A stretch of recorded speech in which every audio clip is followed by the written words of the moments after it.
கர்த்தருடைய நாமம் மகிமைப்படுவதாக. வந்திருக்கிற சத்தியமிலக்கம் குடும்பத்தாருக்கு என்னுடைய அன்பின் புத்தாண்டு நல்வாழ்த்துக்களை தெரிவித்துக் கொள்கிறேன். Wish you happy new year. Hallelujah. எத்தனை பேர் சந்தோஷமா இருக்கிறீங்க? ஹல்லேலூயா. இன்னும் கொஞ்சம் நேரத்தில் இந்த 2024 வருடத்தை நம்ம கிருபையில் முடித்து நம்ம அடுத்த புதிய ஆண்டில் நம்ம கால் எடுத்து வைக்க போகிறோம். எல்லாமே முற்றிலும் அவருடைய கிருபை மாத்திரமே. ஹல்லேலூயா. எத்தனை பேர் சொல்கிறீங்க உங்கள் கிருபை மாத்திரமே? கரங்களை உயர்த்தி இந்த ஆண்டை ஆண்டவரே முழுவதும் கடக்க செய்தது முற்றிலும் உங்கள் கிருபை மாத்திரமே, உங்கள் கிருபை மாத்திரமே. ஒரு வசனத்தை கூட நம்ம தியானிக்க போகிறோம். எடுத்து வாசிக்கலாம். ஏசாயா 37:31. ஏசாயா 37:31. யூதா வம்சத்தாரில் தப்பி மீந்திருக்கிறவர்கள் மறுபடியும் கீழே வேர் பற்றி மேலே கனி கொடுப்பார்கள். எல்லாரும் சேர்ந்து வாசிக்கலாமா? யூதா, உங்க சத்தம் கேட்கட்டும். வம்சத்தாரில் தப்பி மீந்திருக்கிறவர்கள் மறுபடியும் கீழே வேர் பற்றி மேலே கனி கொடுப்பார்கள். மறுபடியும் கீழே வேர் பற்றி மேலே கனி கொடுப்பீர்கள். எத்தனை பேர் விசுவாசிக்கிறீங்க? ஹல்லேலூயா. மறுபடியும் கீழே வேர் பற்றி மேலே கனி கொடுப்பீர்கள். ஹல்லேலூயா. இந்த வசனத்தை ஆண்டவர் யூதா வம்சத்தாருக்கு சொல்லும்போது அவங்க வாழ்க்கையில ஒரு பயங்கரமான உடைக்கப்பட்ட நிலைமை இருந்துச்சு.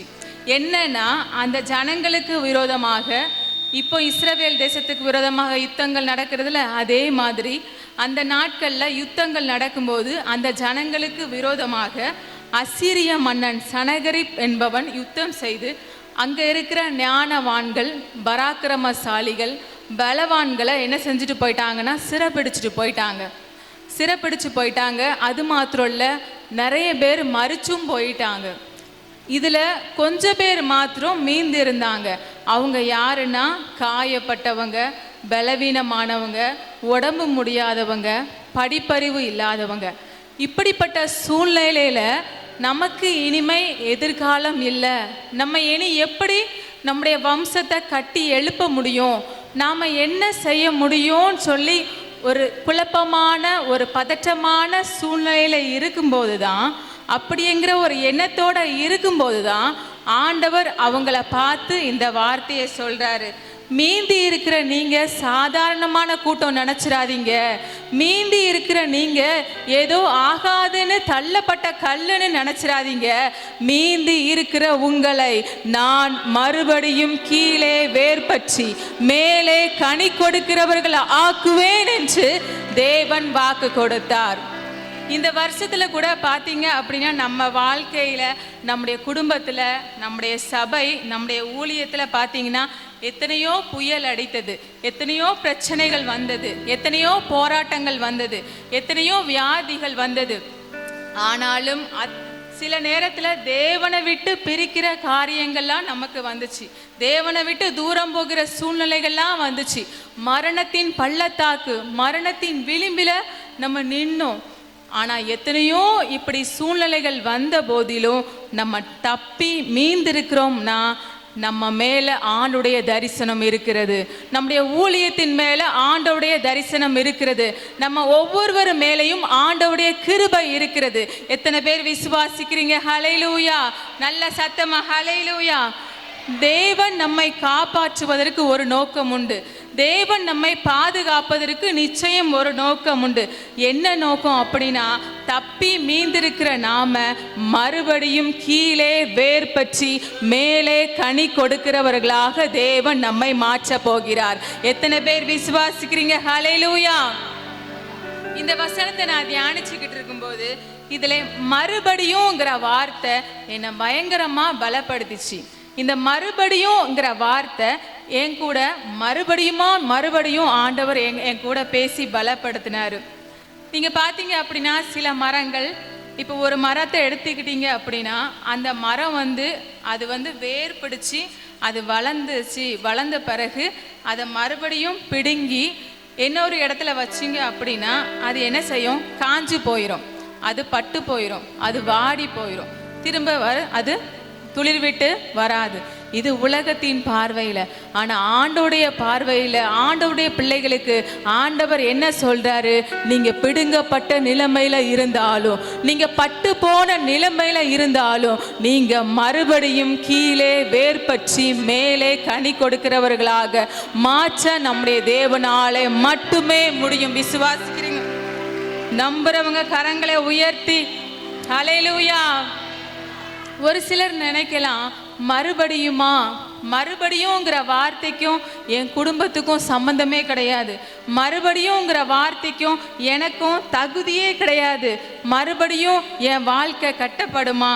மறுபடியும் என் குடும்பம் கட்டப்படுமா? மறுபடியும் எனக்கு அந்த ஆசீர்வாதம் கிடைக்குமா?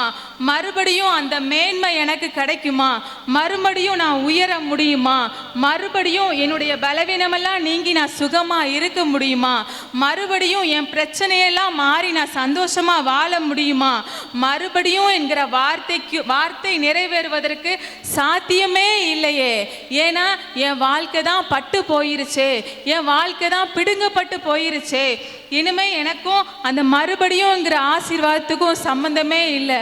பழைய மாதிரி நான் சந்தோஷமா இருக்க வாய்ப்பே இல்லைன்னு நீங்க ஒருவேளை நினைக்கலாம். ஆண்டவர் உங்களை பார்த்து சொல்றாரு, யாரு சொன்னா உங்க வாழ்க்கை பழைய மாதிரி சந்தோஷமா இருக்காதுன்னு? இல்ல, நாம் விழுந்து போன தாவீதின் கூடாரத்தை மறுபடியும் எடுப்பித்து கட்டி அதன் திறப்புகளை அடைத்து பாலானதை சீர்படுத்தி முன்னாடி இருந்ததை விட மகிமையாய் நடத்துகிற கர்த்தர். நம்புறவங்க கரங்களை உயர்த்தி மறுபடியும் மேலதாள சத்தம் கேட்கும், மறுபடியும் களிப்பின் சத்தம் கேட்கும், மறுபடியும் சந்தோஷத்தின் சத்தம் கேட்கும், மறுபடியும் குழந்தை சத்தம் கேட்கும், மறுபடியும் உங்கள் கற்பத்தை தேவன் திறக்கிறார். மறுபடியும் இந்த லீபனோன் வயல்வெளியாக மாறி பூமியை பலனினால் நிரப்புகிற காலம் வரும். நம்புறவங்க நல்ல கரங்களை தட்டி கர்த்தர் நமக்கு வாக்கு கொடுக்கிறார். நான் மறுபடியும் உன் வாழ்க்கையில் செயல்படுவேன். நான் மறுபடியும் உன் வாழ்க்கையில் செயல்படுவேன். இந்த வருகிற புதிய வருடத்துல 2025வது வருடத்துல நீங்க அநேக சாட்சி சொல்ல போறீங்க. கர்த்தர் மறுபடியும் என்ன நினைச்சிட்டாரு, கர்த்தர் மறுபடியும் என்ன ஆசீர்வதிக்க ஆரம்பிச்சிட்டாரு, கர்த்தர் மறுபடியும் என்ன ஜெப ஆவியினால நிரப்பிட்டாரு, அந்த பழைய பலனை கொடுத்து மறுபடியும் என்ன சுகத்தோட வாழ வச்சுட்டாரு.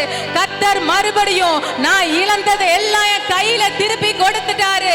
இந்த பழைய வருடத்துல என் கை மீறி எந்த காரியமெல்லாம் போனதோ, இந்த புதிய வருகிற 2025வது வருடத்துல மறுபடியும் கர்த்தர் என் கையில திருப்பி கொடுத்துட்டாரு. எத்தனை பேர் விசுவாசிக்கிறீங்க? நீங்க சாட்சி சொல்லுவீங்க. தேவன் உங்களை சாட்சி சொல்லும்படியாய் கர்த்தர் நிறுத்துவார். ஹல்லேலூயா. இந்த மறுபடியும்ங்கிற வார்த்தையில ஒரு 3 விதமான ஆசீர்வாதங்களை பற்றி நம்ம பார்த்து நம்ம ஜெபிக்க போறோம். முதலாவது ஆதியாகமம் 40:13 வாசிக்கலாம். ஆதியாகமம் 40:13. 3 நாளைக்குள்ளே பார்வோன் உன் தலையை உயர்த்தி உன்னை மறுபடியும் உன் நிலையிலே நிறுத்துவார். முன்னே அவருக்கு பானம் கொடுத்து வந்த வழக்கத்தின்படி பார்வோனின் பாத்திரத்தை அவர் கையிலே கொடுப்பாய். முதலாவது மறுபடியும் உன் நிலையிலே நிறுத்துவார். இங்கே மறுபடியும் என்கிற வார்த்தை கொடுக்கப்பட்டுள்ளது. ராஜாவுக்கு விரோதமாக குற்றம் செஞ்சு 2 பேரை ஜெயிலில் பிடிச்சிட்டு போடுறாங்க. அவங்களுடைய வழக்கு வரும்போது அதை விசாரித்து இதில் யார் குற்றவாளின்னு கண்டுபிடிச்சி அவங்களுக்கு தூக்கில் போடணும். 1 பானபாத்திரக்காரன், 2வது சுயம்பாகி. இந்த 2 பேருமே ராஜாவின் பார்வையில இருக்கிறவங்க, ராஜாவுக்கு ரொம்ப நெருக்கமா அவருடைய பார்வையில இருக்கிறவங்க. இந்த சூழ்நிலையில பானபாத்திரக்காரன் மனதுல பயங்கரமான ஒரு பயம், துக்கம். என்ன அப்படின்னா, மறுபடியும் ராஜா அந்த வேலை கிடைக்கட்டா கூட பரவாயில்ல, நம்மளை உயிரோட விட்டாலே போதுங்கிற ஒரு பயத்தோடும் நடுக்கத்தோடும் பானபாத்திரக்காரன் இருக்கிற சூழ்நிலையில ஆண்டவர் சொப்பனத்தின் மூலம் யோசேப்பை கொண்டு ஒரு வார்த்தையை கொடுக்கிறார். என்ன அப்படின்னா, நீ எந்த இடத்தில் இருந்து எடுக்கப்பட்டாயோ, நீ எந்த இடத்தில் இருந்து தள்ளப்பட்டாயோ, அதே இடத்துல மறுபடியும் உன்னை நிறுத்தி நீ முன்னே ராஜாவுக்கு பானபாத்திரக்காரனா இருந்தது போல அதே வேலையை உனக்கு திரும்ப கொடுப்பேன் என்று தேவன் வாக்கு கொடுக்கிறார். இது நம்பிக்கை இல்லாத ஒரு காரியம். யோசிச்சு பாருங்க. ராஜாவுக்கு எதிராக குற்றம் செஞ்சு இவங்களை பிடிச்சிட்டு வந்திருக்காங்க, சிறைச்சாலையில கொண்டு வச்சிருக்காங்க வழக்குக்காக. பானபாத்திரன்காரன் வேலை பொதுவாக அது ரொம்ப முக்கியமான வேலை. ஏன் அப்படின்னா அவங்க நினச்சா ராஜாவை என்ன செய்ய முடியும், அவங்க சாப்பாடில் விஷத்தை கலந்து ஈஸியாக சாகடிக்க முடியும். அப்படி இருக்கிற சூழ்நிலையில் உங்களுக்கு நல்லா புரிகிறதுக்கு ஒரு சூழ்நிலை சொல்கிறேன், அதாவது ஒரு காரியம் சொல்கிறேன். ராஜாவுடைய நம்பிக்கையே அந்த பானபாத்திரக்காரன் தான். எப்படின்னு கேளுங்க. பெண்களாகிய நம்ம சமைச்சு வைக்கிறோம் வீட்டில். என்னைக்காவது இது நல்லா சமைச்சிருக்கியா, இதில் என்ன போட்டிருக்க, வேற எதுவும் கலந்துருக்கியான்னு சொல்லி சந்தேகத்தோட யாராவது இதுவரைக்கும் ஒரு கேள்வி கேட்டிருப்பாங்களா? கிடையவே கிடையாது. நம்ம சமைச்சு வைக்கிறத என்ன செய்கிறாங்க, அப்படியே சாப்பிட்றாங்க. ஏன்? நம்ம மேலே ஒரு நம்பிக்கை. நம்ம மேலே நம்பிக்கை இல்லாட்டாலும் நம்ம சமையல் மேலே ஒரு நம்பிக்கை, அப்படி தானே? அதே மாதிரி தான் ராஜாவுடைய நம்பிக்கை யாரு தான்? பானபாத்திரக்காரன் தான். அப்படி இருக்கும்போது அவருக்கு எதிராக குற்றம் செஞ்சு பிடிக்கப்பட்டவருக்கு எப்படி இது சாத்தியம்? இது சாத்தியம் இல்லாத காரியம். ஆனா தேவனுடைய வார்த்தை என்ன சொல்லுது? நீ எந்த இடத்துல தள்ளப்பட்டாயோ அதே இடத்துல உன் தலையை உயர்த்தி மறுபடியும் உன் நிலையில நிறுத்துவார். இதே வார்த்தையின்படி ராஜா அவரை நிறுத்தினார் என்று வேதம் சொல்கிறது. உங்களுடைய வாழ்க்கையில என்னுடைய வாழ்க்கையில கூட பார்த்தீங்க அப்படின்னா மறுபடியும் நம்ம தலை நிமிரதுக்கு சாத்தியமே இல்லைன்னு சொல்ற இடத்துல நான் நம்புறேன், இந்த புதிய வருடத்துல கர்த்தர் நமக்கு வாக்கு கொடுக்கிறார். மறுபடியும் கர்த்தர் நம்மையும் தலை நிமிர செய்து நிறுத்த போகிறார். எங்கே நிறுத்த வரா? நீங்க எந்த இடத்துல ஆகாதுன்னு தள்ளப்பட்டீங்களோ தள்ளப்பட்ட அதே இடத்துல உங்களை மறுபடியும் உங்களை நிறுத்தி உங்கள் தலையை நிமிர செய்வார். எத்தனை பேர் விசுவாசிக்கிறீங்க? நம்புறவங்க நல்ல கரங்களை உயர்த்தி நம்புறேன் ஆண்டவரே. ஆண்டவரை பார்த்து சொல்லுங்க, நம்புறேன் ஆண்டவரே. தலை குனிந்த சொந்தங்கள் மத்தியில ஒரு உயர்வை கர்த்தர் தரப்போகிறார். எந்த இடத்துல தலை குனிஞ்சிங்களோ அதே இடத்துல ஒரு உயர்வை கர்த்தர் தரப்போகிறார். தலை குனிந்த இந்த கோவில்பட்டி பட்டணத்துல இந்த சத்திய முழக்கம் சபையை மறுபடியும் தலை நிமிர செய்து நிறுத்துவார். விசுவாசிக்கிறவங்க நல்ல கரங்களை தட்டி மறுபடியும் உன் நிலையிலே நிறுத்துவார். மறுபடியும் உன்னை தலை நிமிர செய்து உன் நிலையிலே நிறுத்துவார். நம்முடைய சபையை மறுபடியும் தலை நிமிர செய்து நம்முடைய நிலையிலே நிறுத்துவார். உங்க குடும்பத்தை மறுபடியுமாய் நீங்க எந்த இடத்துல தலை குனிந்தீங்களோ, நீங்க எந்த இடத்துல தள்ளப்பட்டீங்களோ, நீங்க எந்த இடத்துல ஆகாதுன்னு தூக்கி எறியப்பட்டீங்களோ அதே இடத்துல உங்க தலையை நிமிர செய்து மறுபடியுமாய் நிறுத்துவார். விசுவாசிக்கிறவங்க ஹல்லேலூயா.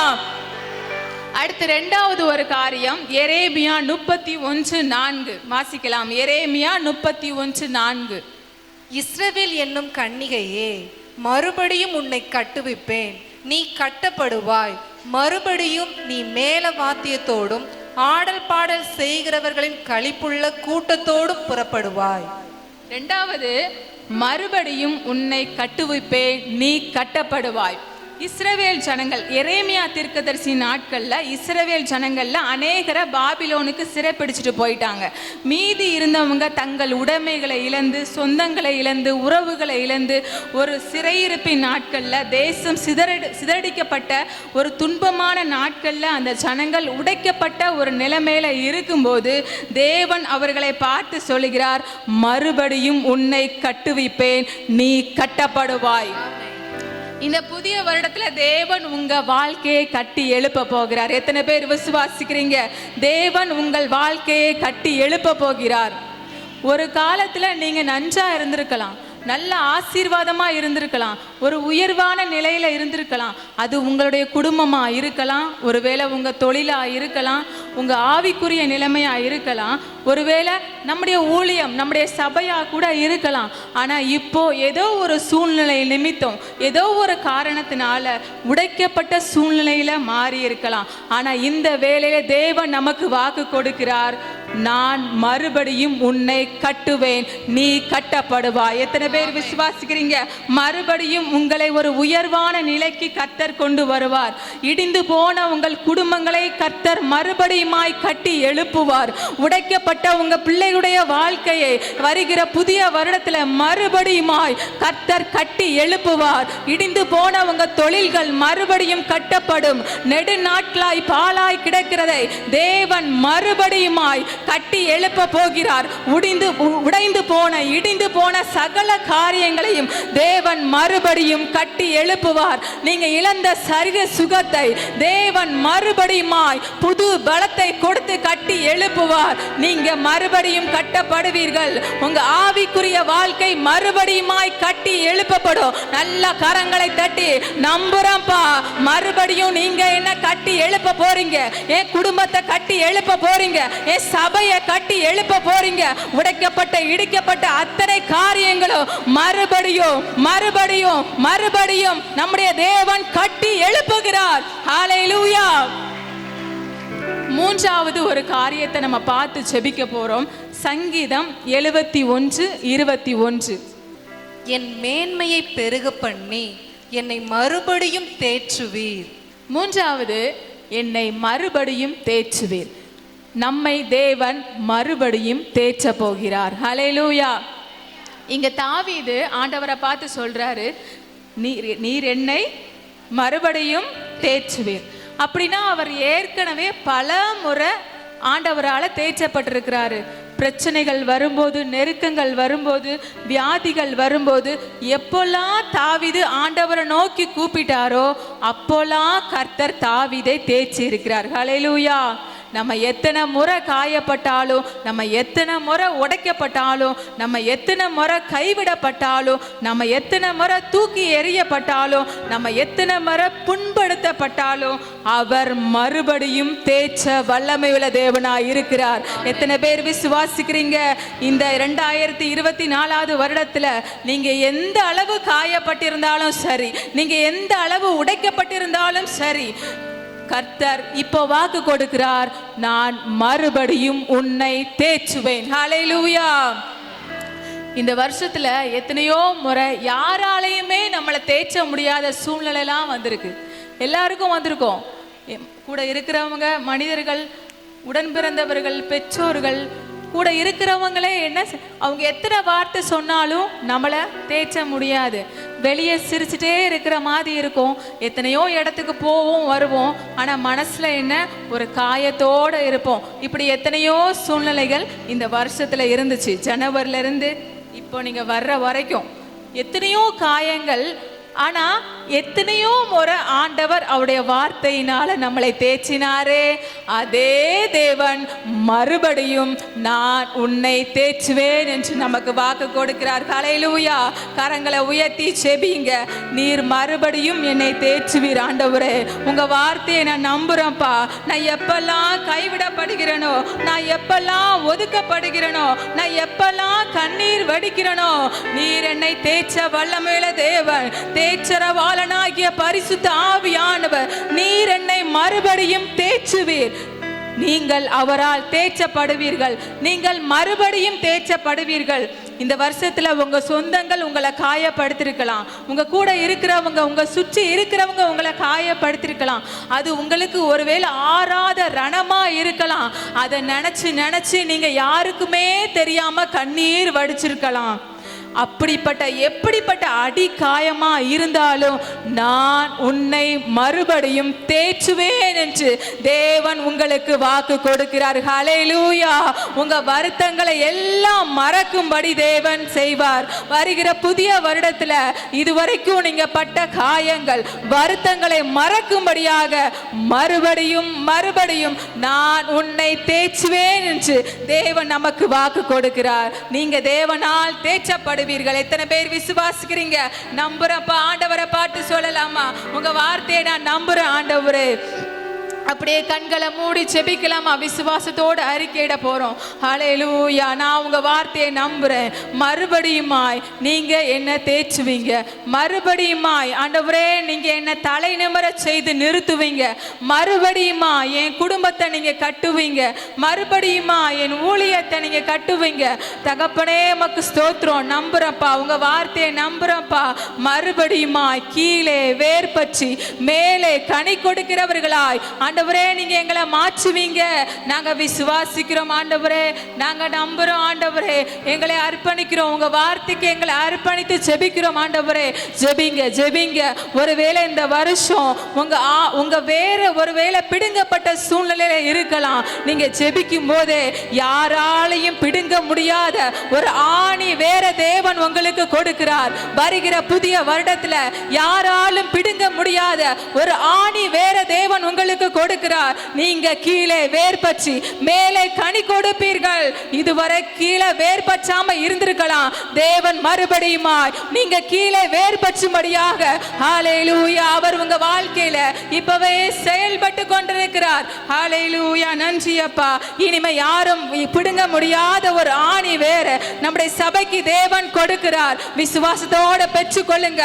நல்ல கரங்களை தட்டி, நல்ல கரங்களை தட்டி, கரங்களை தட்டி, நான் விசுவாசிக்கிறேன் ஆண்டவரே, நான் விசுவாசிக்கிறேன் ஆண்டவரே, நான் கீழே வேர் பற்றி மேலே கனி கொடுப்பேன்.